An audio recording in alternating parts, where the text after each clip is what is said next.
On vous a déjà montré les photos de Sankourou, comment l'Assemblée provinciale, de ceci. Écoutez, il y a des choses qui frisent même de la honte. Mais ils ont divisé sans rien construire, sans rien donner aux provinces. Allez, on divise comme ça, on prend des histoires comme ça. Bon, mais non, il faut diviser, il faut... Non. Pour l'instant, il faut d'abord consolider. Donc, on a eu décentralisation et maybe sur ici, comme côté. Alors que récemment, Tata Mokameko a un projet, il y a 145 territoires, il y a un haut, il y a porté. Oui, mais on est en train de construire, il est très bon. Il bloque. Ce pays est un pays de voleurs. Il ne faut pas qu'on se cache. Quand on donne 20 millions, si vous êtes chanceux, la personne pourra utiliser 5 millions et vous volez les 15.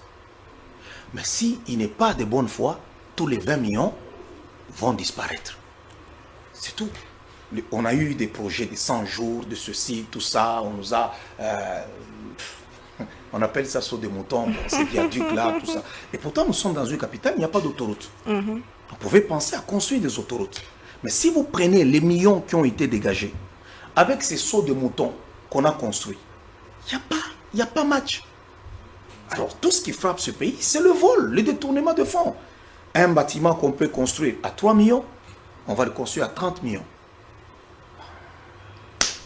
C'est l'homme congolais le problème. Ouais. Bon, on l'a détruit. Mais il faut downloader. Vous parlez de l'ancien régime, mais pendant ces temps, il y a un régime OYOP, est-ce que... Oui, mais le mal, c'était quoi? Souvenez-vous très bien, lorsque le président Tshisekedi a pris le pouvoir, tout le monde était dans la crainte. Lorsqu'il a fait son discours de quelques minutes là pour donner un coup de balai, divorce avec le FCC, tout le monde tremblait. Mais quand ils se sont mélangés d'abord avec le FCC, c'était là que le vol a commencé. On a vu des gens qui ont construit des maisons à une vitesse dont vous n'en avez pas l'idée. Ils sont allés même construire des stades et faire des histoires et ainsi de suite. Bon, où est-ce que tu prends l'argent? C'est tout ça. On leur a appris à comment détourner, comment voler. Il y a eu ce mariage-là. Et c'est fini. L'amour de l'argent, c'est la racine de tous les maux. La Bible dit quelques-uns en étant possédés se sont jetés dans bien des tourments. Alors, c'est l'amour de l'argent. Aujourd'hui aussi, il y a du vol. C'est un manque de volonté, le vol. Mais on peut peut-être chuter à ce sujet ici. Le ministre de la Justice avait dit que la peine de mort devait normalement s'étendre même jusqu'aux voleurs de la République. Ouais, normalement. Mais le président de la République, on dirait que dans une sortie, il avait dit non, la peine de mort n'est pas encore appliquée jusque-là.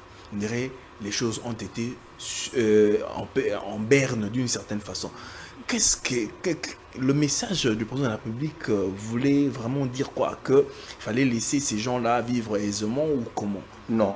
On dirait on veut une chose et puis son contraire. Non. Le président ne veut pas qu'il y ait une justice de la rue. Parce qu'il y a des gens qui pensent que la justice est faite dans les réseaux sociaux. Je vais arriver, t'accuser pour des affaires qui n'ont pas été tranchées en cours. Tandis que de l'autre côté, nous avons un ministre qui peut être là, il peut agir. C'est lui qui est ministre de la Justice. Mais la plupart du temps, il est beaucoup plus dans le populisme. C'est beaucoup plus ça. Donc, il faut soit agir. C'est lui qui a les rênes. Si quelqu'un a volé, allez-y, le suivre. Mais ne passez pas dans les médias à dire « Maman Naomi, il y a détournement, 100 millions de dollars. » Mais tu n'as aucune preuve. Là, c'est dangereux. Parce qu'il y a des gens, pour te faire payer, te tordent le bras quelque part, il t'accuse injustement. C'est ce que le président de la République, lui, en tant que garant de la nation, il doit protéger ça. Mais en tant que ministre, si j'ai l'autorité, je vais aller agir. Rien ne l'empêche de traquer les voleurs. Rien. Il est ministre. Rien ne l'empêche d'aller traquer les voleurs. Na esika wana poto si sa émission ya poko na lelo likambeta li consultation yoti ko si da conseil spécial tata Mokameko la yambaki ba équipe ba susu pona ko kanisa ndenge nini ko misa gouvernement ya union nationale. S'il faut parler de profil au Sorobel Kamamibi et puis crise auto zanango nani nde sengeda sala nani sengeda salate c'est non. Bon, premièrement d'abord pour moi les consultations c'est une erreur. moi, je ne suis pas pour les consultations. Comment ça? Parce qu'on est en temps de guerre, on n'avait pas besoin d'organiser des consultations pour que les gens entrent dans le gouvernement. Il fallait juste appeler les gens au patriotisme. Que tous nous puissions soutenir les institutions. Si le président voulait faire un remaniement, il peut le faire. C'est son pouvoir discrétionnaire. Vous n'avez pas été invité, c'est pour ça? Non, pas ça. Ça n'a rien à voir avec que je n'étais pas été invité ou bien pour tout ça, non. Moi, depuis que ça a été annoncé, j'ai dit non. Parce qu'aujourd'hui, le pays est pris en otage par les politiciens. C'est pris en otage par les politiciens. Ça veut dire qu'ils vont encore aller se partager le gâteau. Parce que comment ça fonctionne pour former un gouvernement ici? On ne peut jamais avoir un gouvernement de 10, 15 personnes. On le sait tous. Parce que tel parti veut faire partie du gouvernement, tel parti veut être là-bas, tel parti veut être là-bas. Tous ceux-là qui sont à l'Assemblée nationale voudront avoir quelqu'un dans le gouvernement.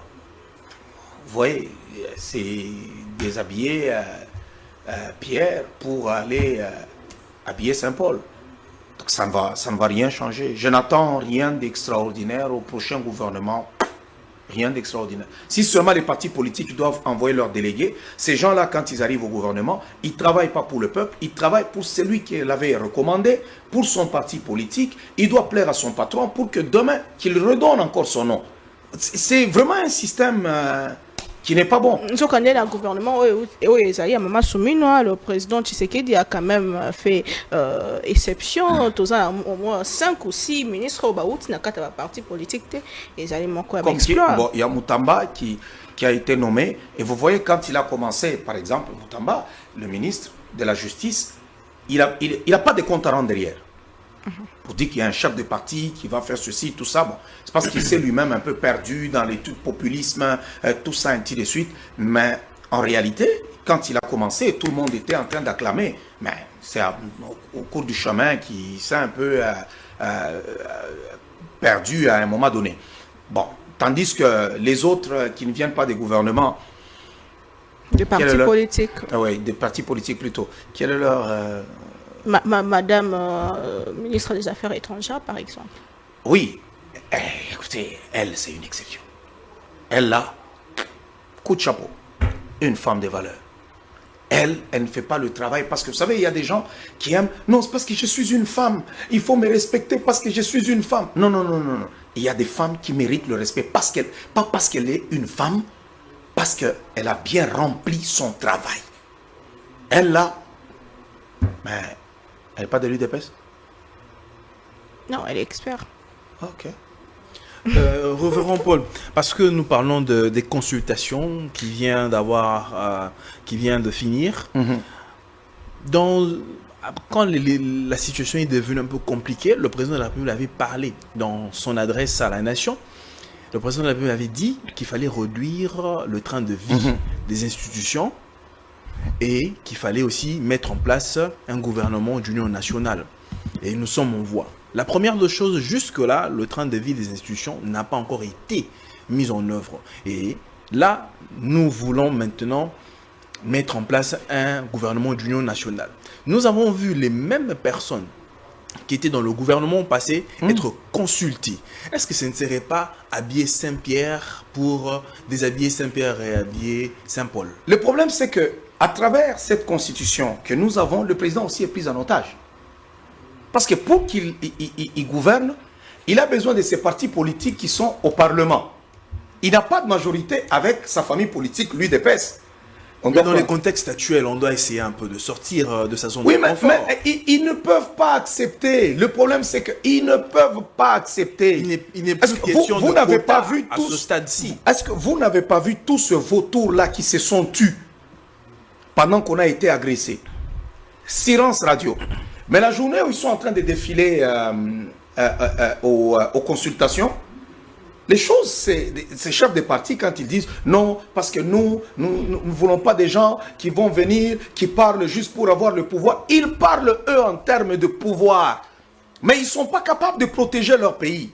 Mais c'est eux qui doivent profiter tout, les honneurs, le ceci, le cela. Ils profitent tout du pays, mais ils ne sont pas capables de défendre ce pays-là. Écoutez, c'est un scandale. Mais la politique, ça prend seulement que le peuple dise non, c'est assez. Nous ne pouvons pas accepter que les politiciens prennent notre destin, le destin du Congo, en otage. En fait, c'est ce qu'il y a. Soit le Parlement est dissous, que le président dise non, il n'y a plus de Parlement. Là, on déclare la guerre, on est dans un état de guerre, et ainsi de suite. Mais tant que ce n'est pas le cas, on va retomber dans les mêmes histoires. Donc ça veut dire que ce gouvernement ne nous apportera absolument rien. Non, rien du tout. Rien du tout. Parce que le président Tshisekedi, il veut... En fait, on dirait qu'il veut nous imposer une démocratie à l'occidental. Parce que pour lui, c'est quoi? Bon, il y a une justice, il y a tel bureau, il y a tel ceci. Même s'il sait que ça ne fonctionne pas bien, mais il ne peut pas inventer la démocratie. Même dans les pays démocratiques, ça ne se fait pas. ça ne se fait pas. Il ne peut pas inventer la démocratie. Donc, à un moment donné, il faut taper les points sur la table. Ils vont imposer, ils vont réclamer les quotas. Écoutez, je donne ma main à couper. Vous allez voir. Le gouvernement va sortir ici. Ils vont dire non, moi, il y a ceci, l'autre, cela. Et on va nous redonner les mêmes personnes. Il n'y a pas politique sans ambition. Non, mais on est dans un état compliqué, là, pour l'histoire de notre pays. Si c'est tranquille, ok. Mais si ce n'est pas tranquille, pourquoi nous devons vivre comme si tout allait bien? Nous avons le PPRD qui fonctionne comme parti politique dans notre pays. Comme si de rien n'était. Tous les cas de PPRD, on est en train de les interpeller tous les jours. Le patron du PPRD, il est rebelle là-bas à l'Est, c'est l'ex-président Kabila. Mais pourquoi son parti n'est pas dissous? On n'a pas dissous le parti. Interpellé puis relâché. Là, qu'est-ce que... Oui, mais leur président du parti est rebelle. Il est rebelle. S'il n'est pas rebelle, qu'il rentre au Congo. Qu'il prenne son avion, qu'il retourne au Congo ou à Lubumbashi ou n'importe où. Donc il y a une légèreté avec laquelle on est dans nos histoires. Vous souhaiteriez qu'on puisse que le PPRD soit dissous? Oui, il faut qu'il soit dissous. Mais ils ne peuvent pas fonctionner comme l'UDPS a été intransigeant depuis Mobutu, Musée et même à l'entrée, à la prise de fonction de l'ancien président Joseph Kabila, mais aucunement. Même pas une seule fois, on a vu l'UDPS être inquiété d'une certaine façon. L'UDPS a déjà été... L'UDPS, Etienne Tshisekedi n'a jamais été rebelle. Ici, nous parlons qu'on doit dissoudre le PPRD parce qu'ils agressent, leur président agresse le pays. Il est rebelle. Mais dans votre pensée, vous souhaitez que, même pas que Kabila soit rebelle, mais dès que... Non. Le PPRD, normalement, un parti devrait être... Si c'est un parti d'opposition, il a le droit d'exercer l'opposition. Pourquoi j'ai cité le PPRD? Il y a le parti de Martin Fayoulou. Il y a le parti... Martin Fayoulou n'a pas des mots doux à l'égard de Tshisekedi. Mais on ne doit pas aller fermer ton parti politique parce que tu as parlé contre le président. Non. Il y a le parti d'Adolphe Mouzitou. Et tout ça, il y en a qui sont dans l'opposition. Mais quand vous avez un parti qui prône le tribalisme, qui prône la division, qui prône le ceci, là, en ce moment-là, il faut que l'État agisse. Mais un parti rebelle, il vous agresse là, il vous agresse. Non, écoutez, il faut fermer cette histoire-là. Il y a aussi l'ensemble. Pourquoi vous ne parlez pas de l'ensemble? Parce que vous avez dit qu'Olivier Kamitatu est aujourd'hui avec les rebelles. Oui, ils sont avec les rebelles. Alors il faudrait aussi qu'on puisse fermer l'ensemble. Oui, il faut dissoudre ces partis-là. Prévenir aux autres disposés pour la Kolobake. Moïse Katumbi a parmi les rebelles. Kabila est rebelle.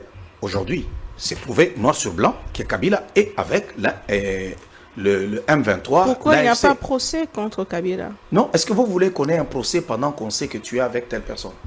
Pourquoi vous voulez qu'on fasse un procès? Maintenant, ça qui est condamné, pourquoi il va... non, c'est dans ce sens-là. C'est ce que je dis. Il faut qu'on condamne aussi Kabila. Normalement, on doit lui ravir le déchoir de la nationalité congolaise. Il ne doit pas être congolais. Il a un passeport rwandais, il doit demeurer rwandais. On doit lui ravir la nationalité congolaise. On doit ravir toutes ces entreprises et même ses mines. Kabila a des mines encore ici. Il a des mines. Mais n'est-ce pas la loi où Ezako battre l'ancien président, l'ancien chef de corps, ancien chef d'État, donc ça veut dire que tu dois venir nous tuer chez nous? Vous pensez vraiment que nous t'avons élu comme étant chef et après tu reviens pour nous tuer, pour nous faire du mal, où il y a haute trahison et nous allons continuer à t'acclamer? Pourquoi? Parce que toi tu étais venu, d'ailleurs on ne l'avait pas demandé de venir. Il a pris le pouvoir dans quelles circonstances? Il y a eu meurtre pour que lui prenne le pouvoir. Et il a pris le pouvoir, il a fait ce qu'il a pu faire au Congo. Après la mort de son père. Ouais, écoutez, le crime profite quand il y a crime. Qui a profité après le crime? Si nous allons dans ce côté-là, ça va être encore trop compliqué. On tue ton père, et puis... Alors si vous dites, Reverend, que il est vrai que Kabila soit de mèche avec Corneille Nangaa et qu'il est derrière cette rébellion, comme il a été fait avec Corneille Nangaa, où c'est bien, il a été jugé et puis on a confisqué. On doit le faire avec pour Kabila aussi. On a confisqué, c'est bien. Pourquoi on ne le fait pas jusqu'à présent, depuis que le président de la République avait alerté toute la nation que Kabila, il a dit à plusieurs reprises dans ses sorties médiatiques, mais jusque-là, rien n'est fait. C'est la question qu'on se pose. Moi, je veux tout simplement, je me suis déjà porté garant de ma ferme de Kachamata. Parce que déjà, c'est votre ferme. Déjà votre ferme. Oui, parce que c'est moi le premier acheteur. Quand quelqu'un fait son offre d'achat en premier, c'est lui le premier qui a fait l'offre d'achat. Hein, dans les lois de l'immobilier, je ne sais pas si ici aussi ça s'applique. C'est moi qui suis le premier à faire mon offre d'achat. Si nous allons, même si nous allons à la cohésion nationale, dans la cohésion nationale, nous avons besoin de tous les fils du Congo. Kabila peut revenir aussi. Non. Nous avons Comment les gens ça qui sont ici, comme les Martin Fayoulou, on a les Adolphe Mouzito, on a les Katumbi. Non, non. Oh. C'est Sanga, Franck Djongos. Non. Oh. Ils ont trahi la nation. Il ne faudrait pas qu'on traite les donc, affaires. Ouais. Tu as pris les armes contre la République, c'est fini pour toi. Combien ont pris des armes au bassin Nakatia? Mais c'était avant. La loi n'est pas rétroactive. Mais maintenant, là, tu as pris les armes, c'est fini pour toi. C'est fini. Parce que si on fait cette cohésion-là, et qu'on mettait tout le monde encore là, écoutez, ça ne finit pas. Nzokande, kuna na Qatar, M23, pena gouvernement, pesi préalable, condition, parmi les conditions, yango, longola, peine de mort, bimisa bande konso, bande ko soutenir bango. Dialoguer, aller parler avec les gens, c'est pas mauvais. Ça nous donne, nous, le temps. Je ne veux pas dire certaines choses, mais ça nous donne le temps de nous organiser un peu très bien, tout ça, ainsi de suite. Et puis, pam, une ruine soudaine. Les surprendra tous. Ouais. Riposte vigoureuse en cours. Oui, mais ils sont en train de vivre des situations ici. Hein. Aujourd'hui, ils ne peuvent pas dire qu'ils contrôlent Goma. Aujourd'hui, ils ne peuvent pas dire qu'ils contrôlent Bukavu. Et ils vont fuir. Ça, retenez ça. Ils vont fuir. Ils vont fuir. Tout ça, on va récupérer. Mais tous ceux-là qui ont pris les armes ne doivent pas venir à la table de négociation. Oui, mais parce qu'il y en a d'autres aujourd'hui qui ont lutté, qui ont fait la lutte pacifique. Nous avons les Martin Fayoulou, nous avons les... parce que je ne connais pas trop les opposants, les Adolphe Mouzito, nous avons les autres qui sont ici à l'intérieur du pays. Est-ce qu'eux, ils sont bêtes parce qu'ils n'ont pas pris les armes? Ça veut dire qu'il faut prendre les armes pour que tu sois écouté? Non. Si tu as besoin d'être écouté, de faire ceci, il faut suivre le processus normal. Et le processus normal, c'est quoi? C'est aller aux élections. Aujourd'hui, l'UDPS a pris le pouvoir sans avoir pris les armes. Je pense que c'était un miracle, mais ils ont réussi leur pari. Alors, Kabila est là, il n'est pas capable de suivre un processus normal pour parvenir au pouvoir. Il n'en est pas capable. Et pour preuve, chaque fois qu'il a parlé, c'est toujours des dégâts. C'est pour cela que ce n'est pas quand quelqu'un garde le silence qu'il est intelligent. Non. Il y a des gens, gardez-les. Tous nous avons dans la famille, des fous de la famille. Quand ils parlent, ils sèment la pagaille. Vous lui dites, nous partons là-bas. Toi, il ne faut pas ouvrir la bouche. On l'a laissé chaque fois qu'il a fait sa sortie médiatique. C'est un scandale. C'est un scandale. Alors, il veut retourner au Congo pour faire quoi? Après 18 ans, il a détruit le Congo. Il veut revenir encore pour faire quoi? Il va trouver les hommes cette fois-ci. Ah bon? Non, il va trouver les hommes. Il va trouver les hommes. Il va trouver les hommes. On va le prêcher aujourd'hui, on va les prêcher demain, on va les prêcher après-demain pour que le peuple congolais qu'ils ont aliéné, la plupart des gens ne sont pas allés à l'école au Congo, ils ne sont pas capables de bien... On va leur parler pour dire que ce monsieur-là n'est pas votre frère, c'est la cause de vos malheurs. Celui-là, là, il vous a pillé, vous a spolié et il ne vous a même pas respecté. Il paye un tribut au Rwanda de 60 millions par mois au petit Rwanda. On va le dire. C'est la fin de l'émission de co-révérend Paul Mokendi. Votre message au peuple congolais? Non, au peuple congolais, je dirais tout simplement de rester serein, de se prendre en main. Comme Tshisekedi l'avait dit, il faut se prendre en charge, ne pas laisser que notre pays soit pris en otage par les politiciens.